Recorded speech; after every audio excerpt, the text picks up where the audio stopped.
Hello guys, welcome to earnings world Telugu. ఈరోజు మనం చూస్తున్నది వచ్చేసి కోస్టా అనే ఒక లాంగ్ టర్మ్ యాప్ గురించి మాట్లాడుకుందాము. ఈ యాప్ వచ్చేసి ఆల్రెడీ 6 months దాకా రన్ అయింది ఈ లాంగ్ టర్మ్ కాన్సెప్ట్లోనే, అవునా? సో ఇప్పుడు వచ్చేసి దీంట్లో ఆఫర్స్ చూసినట్లయితే సేఫ్టీ సిరీస్ అని చెప్పి లాంచ్ చేశారు. 2800 కనుక పే చేస్తే మనకి డైలీ 1400 ఇస్తాను అని చెప్పేసి, అవునా? సో 2800 పే చేస్తే 1400 ఎవరు ఇస్తారండి? అసలు ఎవరు ఇవ్వరు. మనం ఆల్రెడీ ఇట్లాగా ఆఫర్స్ స్టార్ట్ అయినాయి అంటేనే మనం అలర్ట్గా ఉండాలన్నమాట. అసలు పర్చేసే చేయకూడదు. బికాజ్ మనమే ఒక ఎస్టిమేషన్ చేసుకోవాలి. వాడు లాస్లో ఉండి మనకి ఇస్తారా ఎవరన్నా సరే, చెప్పండి?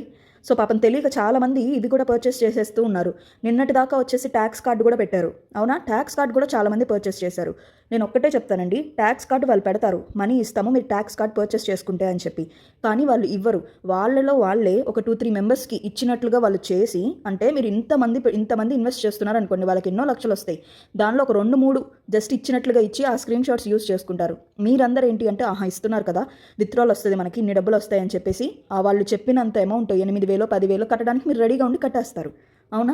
సో దానివల్ల ఏంటంటే మీకే లాస్, వాళ్ళకి ఇంకా మనీ వస్తాయి. మీ ఒక్కలే కాదు, మీలాంటి వాళ్ళు ఎంతోమంది కడతా ఉంటారు అనమాట వాళ్ళు, ఓకేనా? ఇలాంటి ఆఫర్స్ వచ్చినప్పుడు మీరు అలర్ట్గా ఉండాలి. మీ సుపీరియర్ని మీరు తెలుసుకోవాలి, అసలు ఇన్వెస్ట్ చేయొచ్చా లేదా అని. వితౌట్ గైడెన్స్ అనేది మీరు చేశారు అంటే మీకు చాలా లాస్లోకి వెళ్తారు. ఫస్ట్ నుంచి 2 నెలలు ఉన్న ప్రాఫిట్ మీకు 3వ నెలకు వచ్చేసి ఎక్కువ అమౌంట్ ఇన్వెస్ట్ చేసి పోగొట్టుకొని ట్యాక్స్ కార్డులు కొని దానిలో ఇన్వెస్ట్ చేస్తే మీకు 2 నెలలు పడిన కష్టం కూడా ఏమీ ఉండదు, అవునా?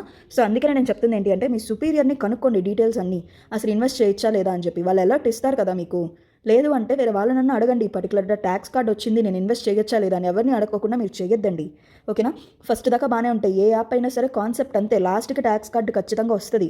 వాళ్ళు మనీ వస్తున్నాయని చెప్తారు కానీ మనీ రాదు. ఎవరిస్తారండి 2800కి రోజుకి 1400 ఇచ్చినట్లయితే ఫస్ట్ అంతా మనం ఇన్వెస్ట్ చేయకుండా లాస్ట్ దాకా వెయిట్ చేసి లాస్టే మనం ఇన్వెస్ట్ చేసుకోవచ్చు కదా 8 రోజులకి. వాడి దగ్గర ఉన్న అమౌంట్, వాడి దగ్గర ఉన్న నెంబర్లన్నీ మనం రిజిస్టర్ అయ్యి ఈ ప్లాన్ వేసుకోవచ్చు కదా. సో ఎవ్వరూ మోసపోవద్దండి లాస్ట్కి వచ్చేసరికి. మనం యాప్స్ వాళ్ళని కూడా తప్పు పట్టడానికి లేదు, ఇదంతా టోటలీ స్కామ్, ఓకేనా? మనం సర్టెన్ టైం దాకా యూస్ చేసుకున్నట్లయితే మనం మంచి ప్రాఫిట్లోకి వస్తాము. ఆ తర్వాత యూస్ చేసేదంతా ఏంటంటే మన చేతుల్లో ఉంది. టోటలీ మన మైండ్ సెట్ అనమాట, ఎట్లా ఆలోచిస్తున్నాం అనేది. మనం ఆపగలిగే శక్తి అనేది ఉండాలి. అంటే మన చేతిలో ఇప్పుడు ఓకే నాకు ఇక్కడ దాకా ప్రాఫిట్ వచ్చింది, మనం స్టాప్ అవుదాం అనేది ఉండాలి అన్నట్లుగా ఉంటే మాత్రమే మీరు ఇలాంటి యాప్స్లోకి రండి. మీ మైండ్ని మీరు కంట్రోల్ చేయలేనప్పుడు మీకు ఒక్క ప్రాఫిట్ కూడా రాదు, లాసే వస్తుంది, ఓకేనా? చాలామంది గ్రూప్లో వాళ్ళు నాకు మెసేజ్ చేసి అడిగారు, నేను దీనిలో ఇంత ఇన్వెస్ట్ చేశానని. కొన్ని ల్యాక్స్లో పోగొట్టుకున్న వాళ్ళు కూడా ఉన్నారండి. నేను ఈ యాప్ అసలు నేను సజెస్ట్ చేయలేదు ఎవరికి, బట్ వీడియో చేయడానికి కారణం ఇదే. మేబీ ఈ యాప్ వల్ల, ఈ వీడియో వల్ల ఎవరన్నా ఒక 10 మంది అన్నా సరే ఇన్వెస్ట్ చేయకుండా ఆగుతారు అన్నది దానిలో, ఓకేనా? ఎవరు ఇన్వెస్ట్ చేయొద్దండి. ఈ 2800 కాస్త మళ్ళీ రేపొద్దున్న ఇంకొక ప్రోడక్ట్స్ లాంచ్ చేస్తారు. ఇప్పుడు 3 గంటలు అని చెప్పి పెట్టారు కదా, ఈ 3 గంటలు అయిపోయిన తర్వాత 12 తర్వాత మళ్ళీ వేరే ప్రోడక్ట్స్ కూడా లాంచ్ చేస్తారు వాళ్ళు.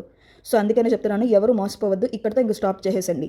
వాళ్ళు ఈ ప్రోడక్ట్ కొంటే ఇంకోటి ఇస్తారు, మళ్ళీ మేబీ ట్యాక్స్ కార్డ్ ఓపెన్ చేయొచ్చు, లేదంటే ఇంకొక స్కామింగ్ సిరీస్తో రావచ్చు వాళ్ళు దీంట్లోనే. సో ఇంకెవరు ఇన్వెస్ట్ చేయొద్దు. అండ్ దీంట్లో వచ్చేసి బ్యాంక్ డీటెయిల్స్ కూడా మీరు మార్చేసండి, ఓకేనా? మార్చడం వల్ల ఏంటి అంటే మీ అకౌంట్ ఫ్రీజ్ అవ్వకుండా ఉండే ఛాన్సెస్ అనేది ఉంటాయి. ఖచ్చితంగా ఫ్రీజ్ అవ్వదు అని చెప్పలేను, ఖచ్చితంగా ఫ్రీజ్ అయ్యిద్ది అని చెప్పలేను. బట్ కాకపోతే మన వైపు నుంచి మనం ఏమైనా చేయగలము అంటే మనం బ్యాంక్ డీటెయిల్స్ అనేది మార్చుకోవడం అనేది బెస్ట్, ఓకేనా? సో ఆ కోస్ట్ యాప్ గురించి అప్డేట్ ఇవే. ఏదన్నా ఉన్నా సరే మీ సుపీరియర్ని కనుక్కోండి. తెలియకోకుండా కొంచెం బ్రెయిన్ యూస్ చేసి కొంచెం సేపు ఆలోచించండి, తప్పులేదు. చూడంగానే ప్రతి ఒక్కరు అట్రాక్ట్ అవుతారు ఆఫర్స్కి, బట్ కాకపోతే మనం ఒక్కసారి ఆగాము అంటేనే ప్రాఫిట్లో ఉంటాము, లేదు అంటే ఇంకా పడిపోతామన్నమాట, ఓకేనా? సో ఇలాంటి మరిన్ని అప్డేట్స్ కోసం కింద డిస్క్రిప్షన్లో వాట్సాప్ గ్రూప్ లింక్ ఇస్తాను, జాయిన్ అవ్వండి. నేను డీటెయిల్స్ అన్ని వాట్సాప్లోనే నేను ముందుగానే చెప్పేస్తాను. వీడియో ఒక్కొక్కసారి లేట్ అయినా సరే వాట్సాప్ గ్రూప్లో వచ్చేసి నేను వీక్స్ ముందే ఇన్ఫామ్ చేసేస్తూ ఉంటాను అనమాట, ఓకేనా? Thank you so much for watching.